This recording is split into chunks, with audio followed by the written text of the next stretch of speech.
우리가 지난 시간까지 해서 스가랴 6장까지를 함께 생각했고요. 오늘은 7장입니다.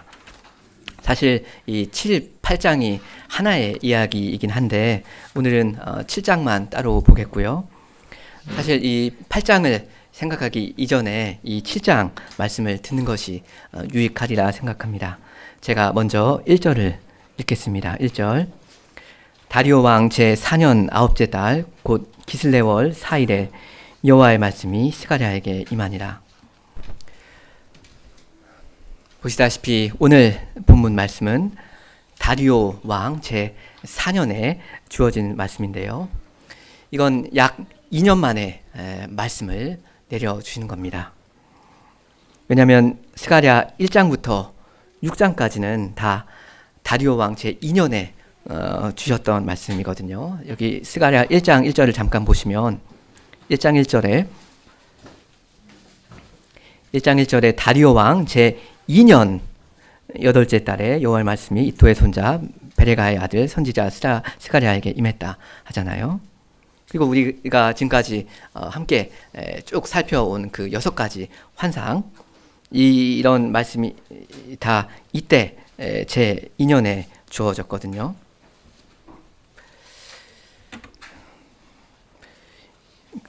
이때 그 제2년에 그 8가지 환상을 주시면서 그때 주께서 그 학개 그리고 스가랴 선지자를 통해서 그 요구하신 거, 그게 뭐였습니까? 간단하죠. 무너진 성전을 재건하라, 일으켜라, 그거였습니다. 이 성전이 근데 언제 완공되는가 하면 다리오 왕 제6년입니다. 그러니까 2, 4, 6 이렇게 되는 거죠. 외우기도 좀 쉽게 연도가 되어 있습니다. 그 다리오 왕 제2년, 다리오 왕 제4년, 그리고 제6년입니다. 그러니까 이 다리오 왕 제2년 그때 이 성전 재건을 시작했고요. 제6년에 가서 마치는데요. 오늘 본문은 그 사이에, 그 중간에 제4년에 일어난 일입니다. 한마디로 오늘 말씀은 이 성전 재건 그 시작과 끝 지점, 그 끝 시작과 그 끝에 중간 지점에 있었던 그런 이야기입니다. 제가 2절을 읽겠습니다. 2절. 그때 베델 사람들이 사레셀과 레겜멜렉과 그의 부하들을 보내어 여호와께 은혜를 구하고, 베델 사람들이 사람들을 예루살렘에 보냅니다. 우리 번역에는 2절 끝에 이들이 여호와께 은혜를 구한다 이렇게 되어 있잖아요. 그래서 마치 이 사람들의 태도가 아주 순수하고 경건한 것처럼 그렇게 생각하기가 쉬운데, 그냥 여호와께 부탁을 한다, 은혜를 구한다기보다는 부탁을 한다, 뭐 이렇게 이해하셔도 좋겠습니다. 성전 재건이 절반 정도 완료된 이때 이 사람들이 주님께 무슨 부탁을 드리고 싶어 하는 건지 우리 3절을 같이 읽으면 좋겠습니다. 3절. 만군의 여호와의 전에 있는 제사장들과 선지자들에게 물어 이르되 내가 여러 해 동안 행한 대로 5월 중에 울며 근신하리이까 하매. 이 사람들이 주님의 직분자들한테 지금 묻는 그 질문은 간단합니다. 울면서 근신하는 그 일 계속 해야 됩니까? 이겁니다. 근데 여러분, 여기 보면 누가 질문을 하고 있습니까?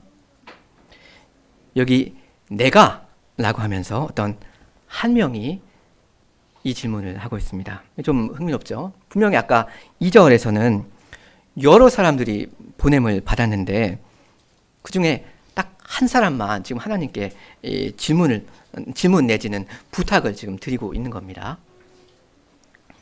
그러니까 지금 이게 어떤 상황인지 그림이 대강 그려지십니까? 울면서 근신하는 그 일 계속 해야 됩니까?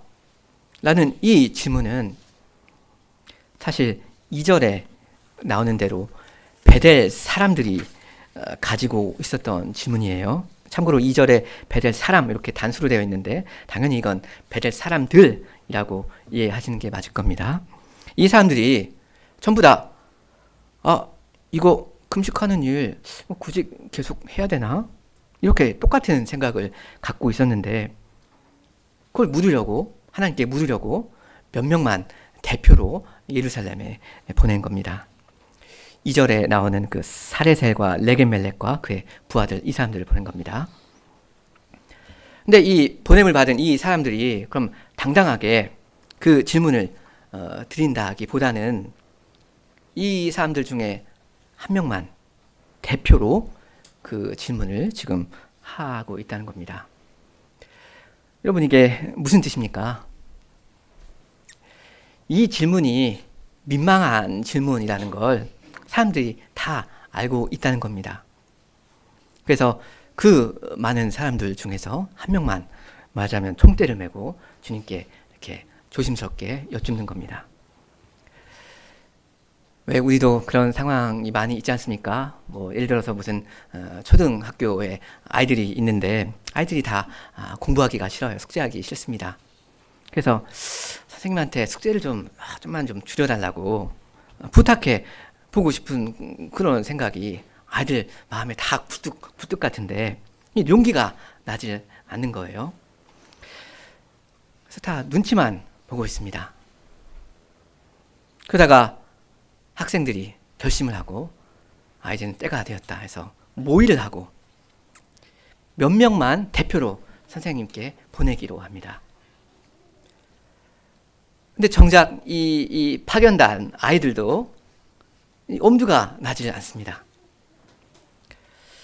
부끄러우니까요. 민망한 겁니다.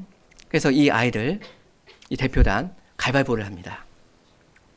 진 사람이 선생님한테 가서 은혜를 구합니다. 아니 부탁을 합니다. 저기 선생님 이번 학기에 그 내주신 그 수학 숙제 있지 않습니까? 그 전부 다 해야 되는 겁니까? 우리 본문 3절 하반절에 나오는 이 한 명의 사람, 이 사람도 혹시는 가위바위보에서 져서 그런 걸지도 모릅니다. 이 사람이 드리는 이 민망한 질문 제가 다시 읽겠습니다. 3절 하반절에 내가 여러 해 동안 행한 대로 5월 중에 울며 근신하리이까? 여러분 왜 이 질문을 지금 하는 겁니까?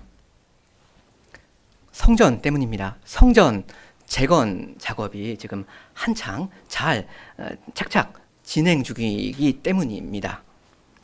지금 성전 완공이 2년 정도 남은 시점이라고 했잖아요.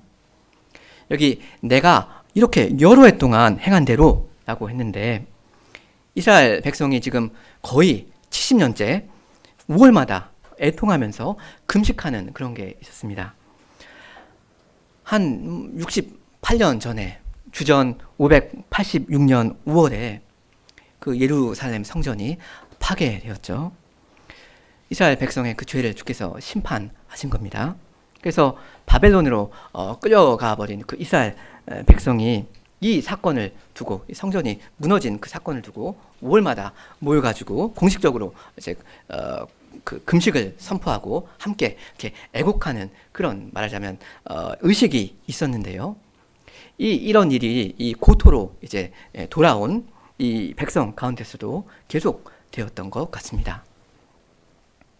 근데 지금 보니까 이 성전이 이제 완공될 기미가 보이는 겁니다.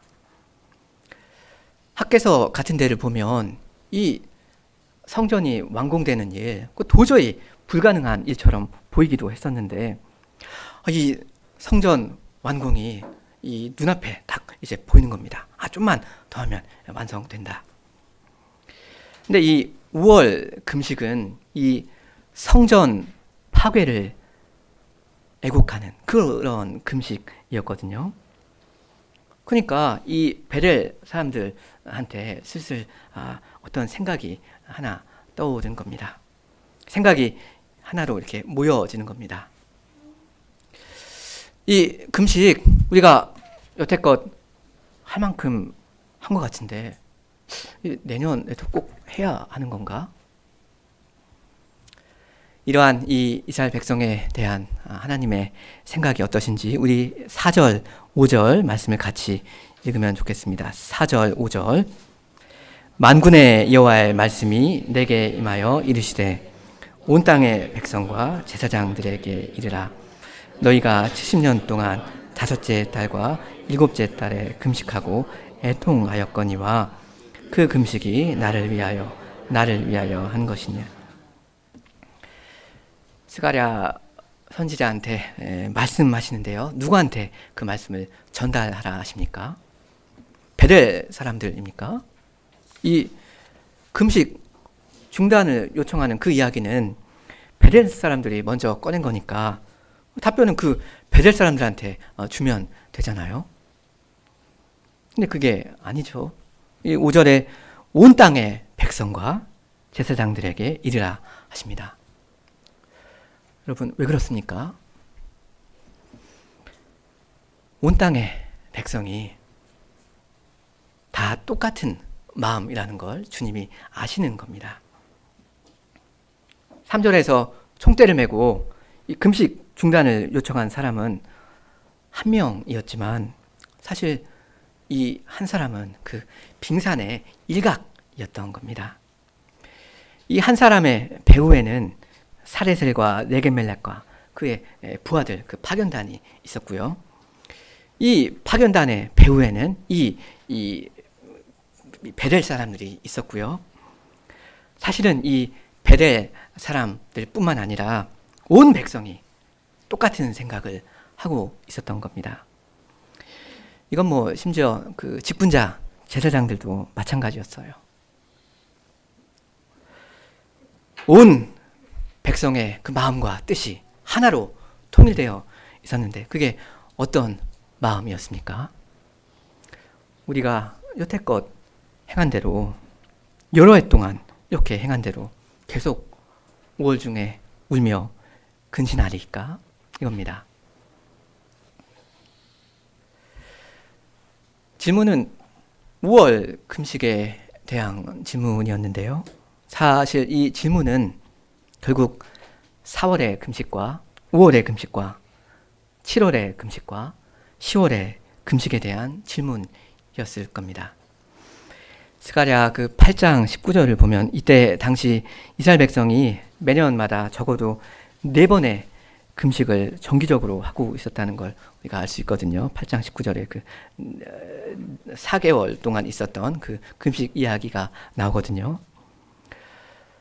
근데 이 백성이 보기에 이게 이 많은 금식이 너무나도 번거로웠던 모양입니다. 그냥 말 그대로 귀찮은 걸로 여겼을 수도 있습니다. 4번의 금식이 있었는데 근데 이 4번의 금식에 대해서 다 이렇게 물어보기는 여쭤보기는 아무래도 좀 뭐하니까 원체 민망하니까 가위바위보에서 진 사람이 그냥 대표로 이 5월 금식 이거 하나에 대해서 그거에 대해서만 물은 겁니다. 이걸 요즘식으로 말하자면 이런 겁니다. 주님, 근데 저 주일 오전 예배 드렸는데 오후 예배에도 꼭 나와야 합니까? 아니면 이런 거요. 주님, 근데 있잖아요. 저 주일에 2번이나 예배 드렸는데 수요 기도회 꼭 나와야 됩니까? 뭐 질문은 수요 기도회 하나에 대해서 하는 질문이겠지만 사실은 그게 전부 이야기는 아닐 수도 있지 않습니까?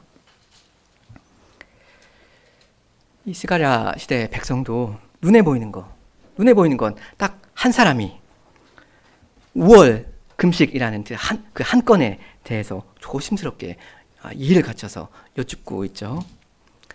근데 실제로는 그 이스라엘 백성 전체가 그 모든 금식들에 대해서 똑같은 생각을 가지고 있었습니다. 하기 싫다 이겁니다. 우리말 중에도 속보인다라는 말이 있지 않습니까? 이 이스라엘 백성 너무나 속보이지 않습니까? 빙산의 그 조그만 일각만 봐도 그 빙산 전체 크기가 대략적으로 그 짐작은 되지 않습니까? 대강 그림이 나오잖아요.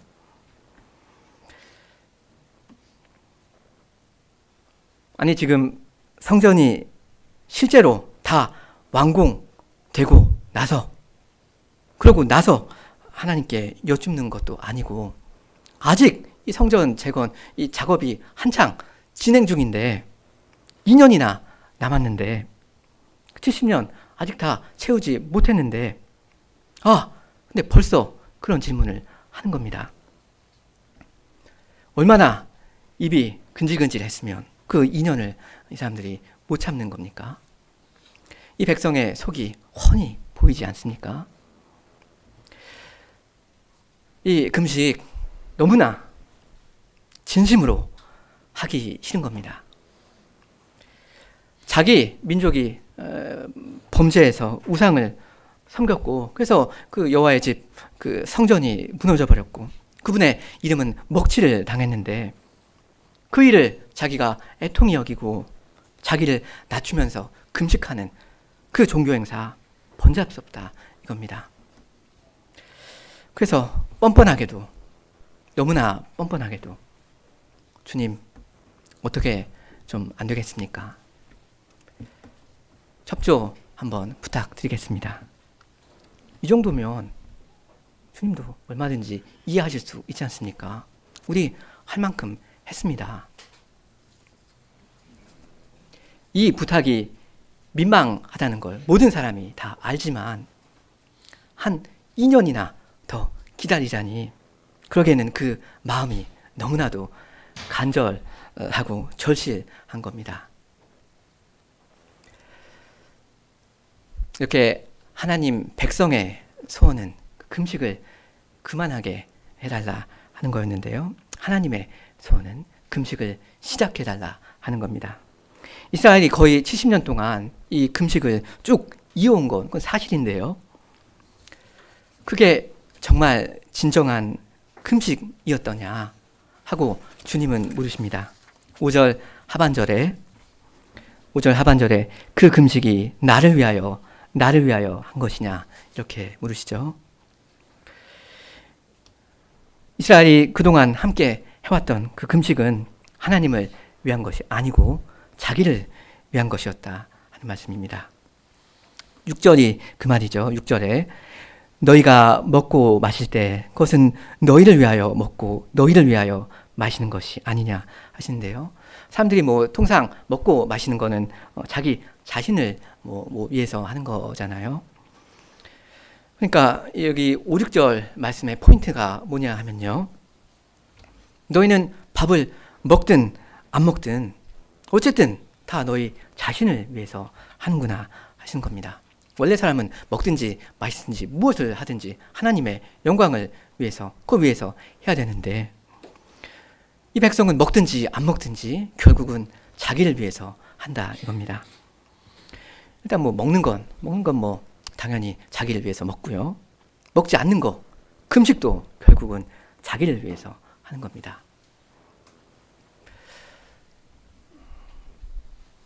사실 금식이야말로 정말로 자기를 가장 부인하는 그런 일로 보이겠지만, 사실 그 끼니를 굶은 것만큼 자기를 희생하고 겸비하고 이렇게 낮추는 그런 일이 세상에 어디가 있습니까? 가장 경건해 보이는 일이란 말입니다, 금식이라는 게. 근데 하나님께서 가만히 이 사람들의 마음을 보자 하니, 이 백성이 금식을 하는 일마저도 하나님을 위하는 것이 아니라 결국 자기의 유익을 위해서 하는 거더라 하는 겁니다. 지금 5절에서 주께서 지적하시는 게 뭐죠? 성전이 무너지고 나서 너희가 70년 동안 금식하고 애통해 온 것은 그건 사실이지만, 실은 그게 다 나 하나님을 위한 것이 아니었다는 겁니다. 이 사람들이 진한 눈물을 흘린 건 맞습니다. 근데 그 많은 눈물은 하나님을 먼저 염두에 둔 눈물은 아니었습니다. 오히려 자기들을 염두에 둔 그러한 눈물이었던 겁니다. 이스라엘 백성의 금식, 그리고 이 백성의 그 눈물이 하나님을 향한 것은 그건 사실입니다. 당연히 그래야죠. 주님 도와주세요. 주님 우리를 불쌍히 여겨주십시오. 이렇게 하면서 마땅히 그분께 부르짖어야 합니다. 그리고 실제로 이스라엘 백성은 그렇게 했습니다. 그렇잖아요? 그러니까 지금 그걸 갖다가 주님이 지금 탓하시는 게 아닐 겁니다. 왜 너희는 내 앞에서 자기를 낮추고 나에게 호소하지 않았느냐, 이걸 지금 책망하시는 게 아닙니다. 이 백성의 눈물은 과연 주님을 향했습니다. 그리고 이 주님 앞에서 자기를 낮췄습니다. 지금 주님께서 지적하시는 문제는 하나님을 향한 그 눈물이 하나님을 위한 것은 아니었다 하는 겁니다. 하나님을 향하고 있는 그 눈물이 결국은 자기를 위하는 눈물이었다는 그 사실을 지금 말씀하시는 겁니다. 5, 6절에 반복되는 말이 위한다는 그 말이잖아요. 우리 사람들은 워낙 간사하고 간사해서 가장 경건하고 가장 겸손해 보이는 그 순간에도 그 겸손과 그 경건이 사실은 하나님과는 전혀 무관한 것일 수도 있습니다. 주님을 붙잡고 주님을 향해서 주님 울부짖으면서도 사실은 따져놓고 보면 그게 다 자기를 위해서 그런 것일 수가 있는 겁니다. 그러니까 분명히 하나님을 향하고 있는 그 나의 진심의 이 눈물이 사실 따지고 보면 나 자신을 위하는 눈물은 아닌가, 우리가 질문을 할 수 있고 그런 질문을 해야 하는 겁니다. 지금 이 금식의 맥락은 성전이죠. 이스라엘 백성은 성전 파괴와 성전 그 완공 그 사이에 있다고 했습니다. 예루살렘 성전이 무너진 거 누구 때문이었죠? 이스라엘 백성의 그 집단적인 죄 때문이었죠. 그러니까 다른 누구도 탓할 것 없습니다. 그럼 이 예루살렘 그 성전이 무너짐으로써 누구의 명예가 실추되었습니까? 여호와 하나님입니다. 물론 이 백성의 명예도 실추되었지만 그게 당장 먼저 중요한 것입니까? 그렇지 않을 겁니다. 이 사실을 이스라엘은 깊이 생각했어야 했습니다. 우리 때문에 우리 하나님의 명예가 그 열방 가운데 땅에 떨어졌구나. 이렇게 자성하면서 이 사실을 두고 금식하고 마음으로 진심으로 애통해야 했습니다. 다시 말하면 하나님을 위하여 애통하고 금식해야 했습니다. 근데 거기까지는 그 생각이 미치지 못한 겁니다. 이 백성은 자기의 죄에 대해서 슬퍼하는 대신에 자기 죄의 결과를 슬퍼했고요.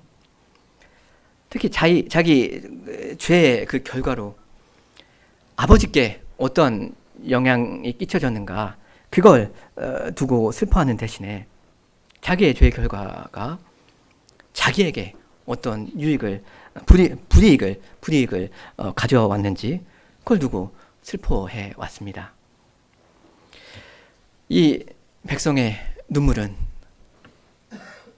자기의 신세를 한탄하는 눈물이었습니다. 여러분, 이러한 백성이 이제 어떤 태도로 이 성전 재건 일에 임하겠습니까?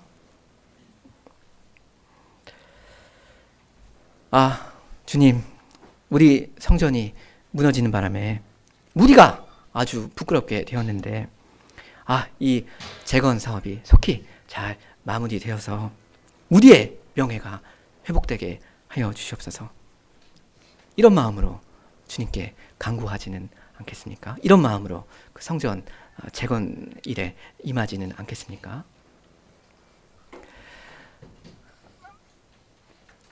사랑하는 은혜개혁교회 성도 여러분들은 어떠십니까? 무너지지 않을 줄로만 알았던 어떤 성전이 여러분의 눈앞에서 무너지는 걸 여러분이 목격한 적은 없으십니까? 혹시 그 일로 여러분이 눈물을 흘리셨다면 그 눈물은 누구를 위한 것이었습니까? 이제는 이 교회, 은혜의 교회를 재건하고 계시는 여러분은 누구의 명예를 생각하시면서 이 교회를 건설해 가셔야 하겠습니까? 어떠한 마음가짐으로, 어떠한 열심으로 이 일에 여러분 임하시렵니까? 혹시는 회개할 부분이 있으시다면 회개하시기 바랍니다. 마음을 오롯이 주께 드리고 일심으로 주님의 교회를 함께 이루어 가시기 바랍니다. 이어서 7절을 제가 읽겠습니다. 7절. 예루살렘과 사면 성읍의 백성이 평온히 거주하며 남방과 평원에 사람이 거주할 때 여호와가 옛 선지자들을 통하여 외친 말씀이 있지 아니하냐 하시니라. 여기 7절부터 새로운 문단이라고 보시면 될 것 같은데요.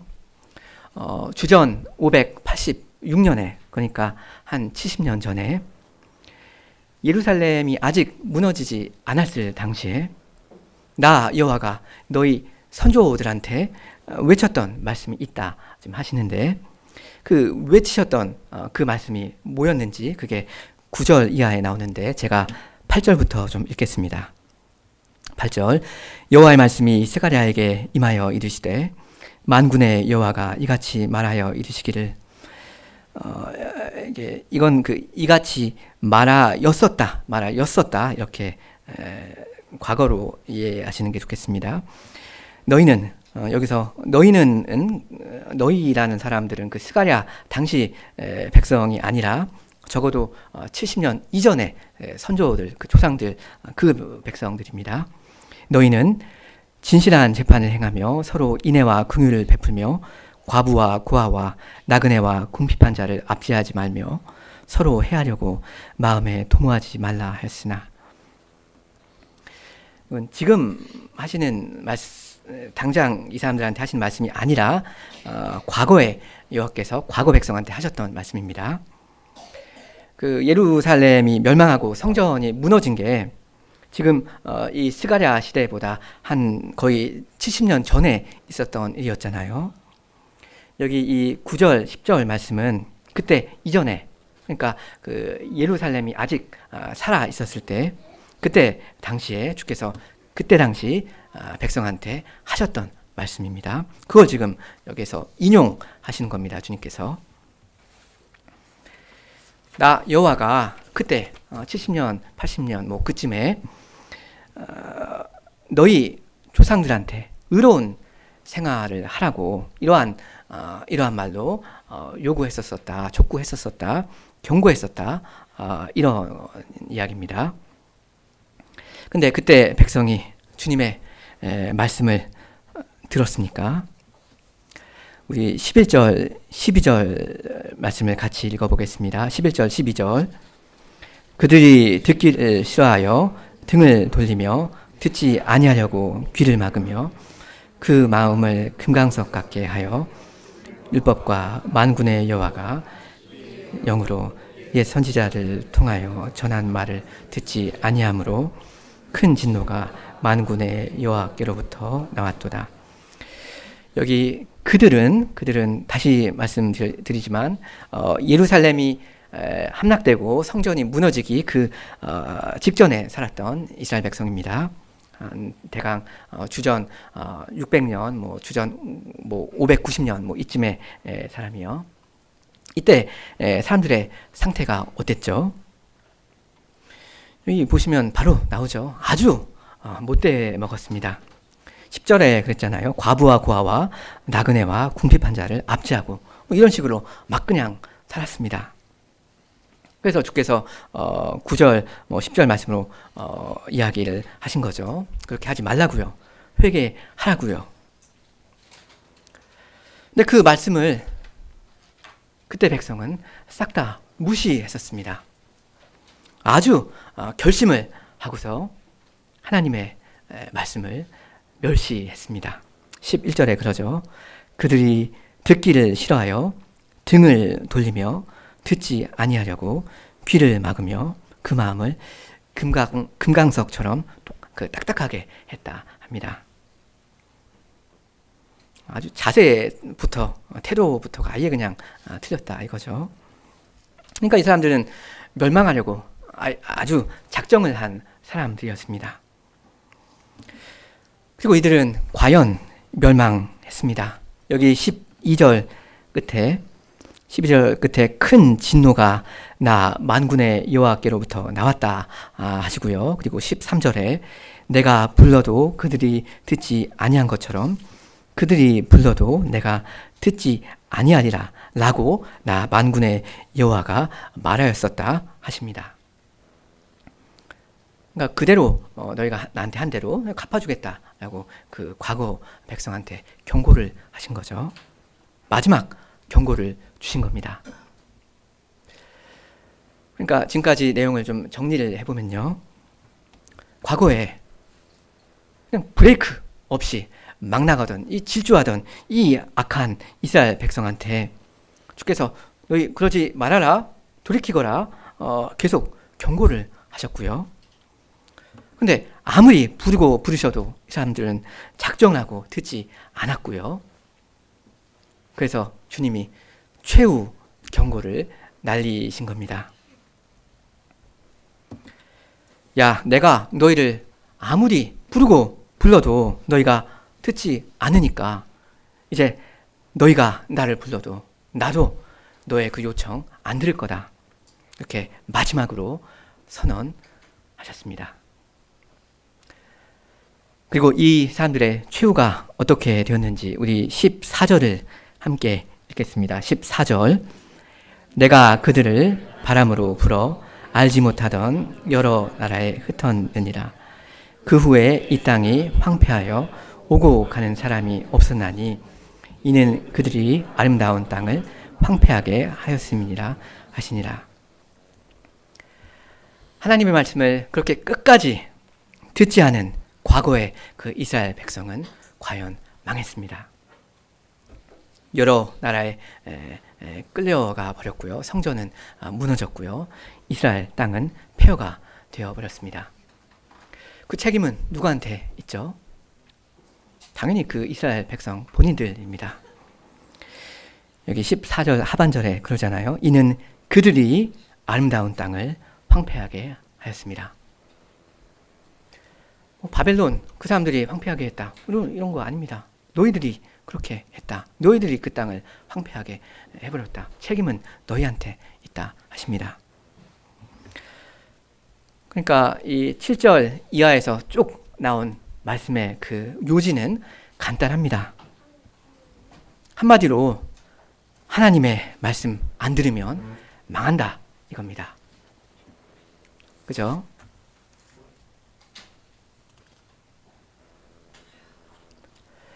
근데 여러분 왜 이런 말씀을 지금 이 시대에 스가랴 시대 백성들한테 하시는 겁니까? 이게 지금 과거에 여호와께서 과거 백성한테 하셨던 그 말씀이 지금 내가 너희한테 하는 그 말씀 그것과 직결된다는 관련이 있다는 그 뜻일 텐데 왜 그렇게 하시는 거죠? 이 사람들 사실 당대에 가장 경건하고 가장 열심히 있었던 그런 사람들이었거든요. 그 성전 재건하려고 그 정들었던 자기 집, 그 바벨론 땅을 떠나서 몇 달을 걸어왔고요. 그 성전 재건하는 그 귀한 일에 지금 땀 흘리면서 매진하고 있습니다. 이렇게 모범적인 신자들한테 왜 이렇게 주님이 험한 말씀을 하시냐 이겁니다. 그것도 과거에 한때 그들 선조들한테 있었던 일 갖다가 왜 지금 이 시대 사람들한테 하시냐 이겁니다.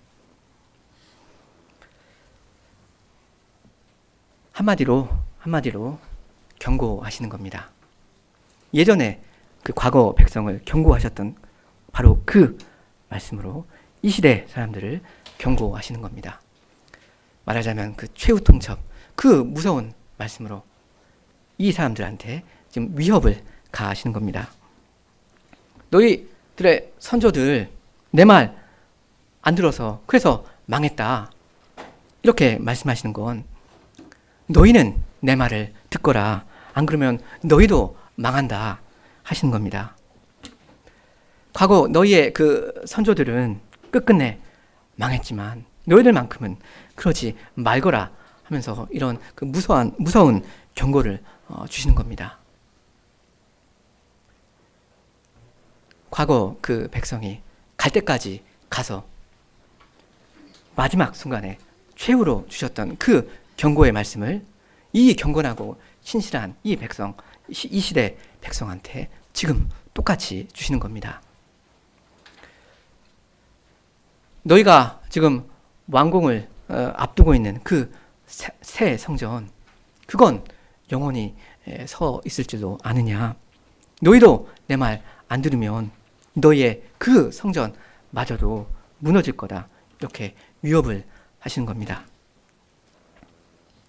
하나님을 위하는 대신에 자기를 위하면서 무언가를 부지런히 하는 거, 그건 작은 죄가 결코 아니거든요.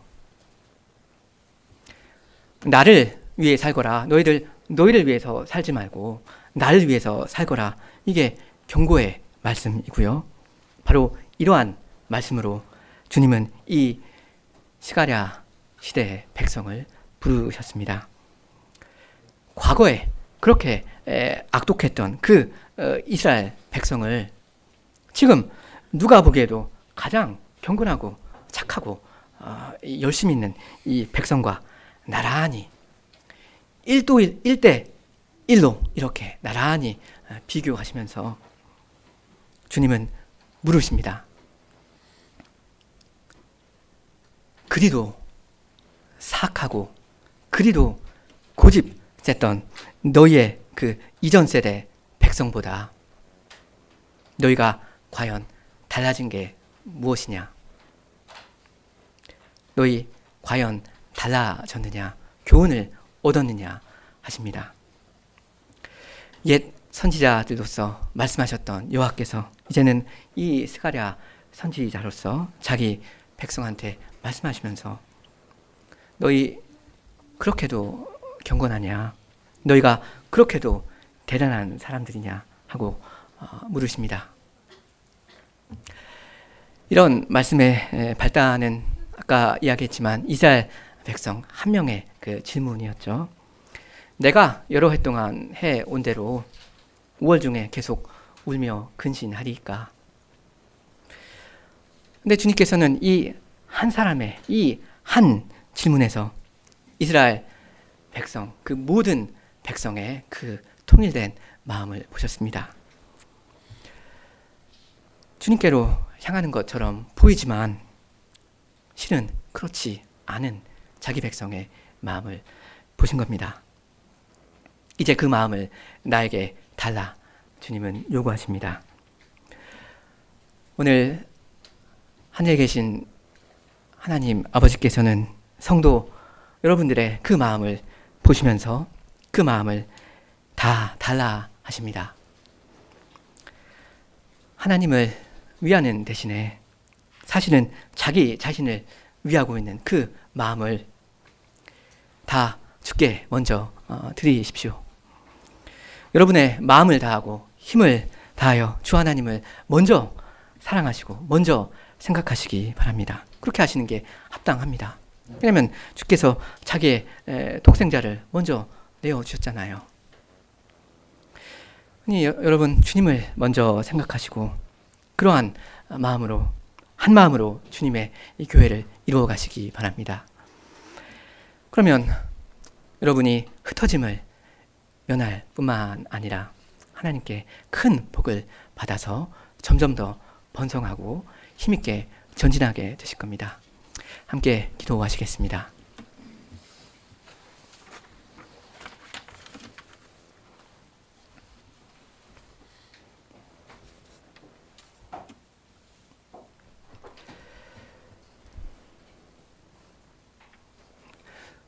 주님, 저희가 교회로 이렇게 모여 주님을 위하여 무엇을 하며 또 주님을 섬긴다 하면서도 때로는 저희의 마음이 실은 그렇지 않을 때가 많은 그러한 자들이옵니다. 저희의 마음을 다 보시는 주께서 저희를 오늘 책망하시며 또한 경고하시며 저의 이 마음을 주께 다 달라 요구하시옵니다. 주님, 예수 그리스도 안에서 하나님 자신을 저희에게 다 내어주신 하나님의 그 마음을 저희가 깨닫게 하여 주시고, 그러므로 저희의 마음을 하나도 아끼지 않고 온 힘을 다해 주님을 사랑하고 주님을 섬길 수 있도록 하여 주시옵소서. 이 교회에 주께서 성령을 더욱 내려주사 그리스도의 마음, 하나님을 먼저 생각하는 그 마음을 다 품게 하여 주시고, 그러므로 이 교회가 더욱 오롯한 믿음으로 주님을 섬기며 또 성도들을 서로 섬겨갈 수 있도록 하여 주시옵소서.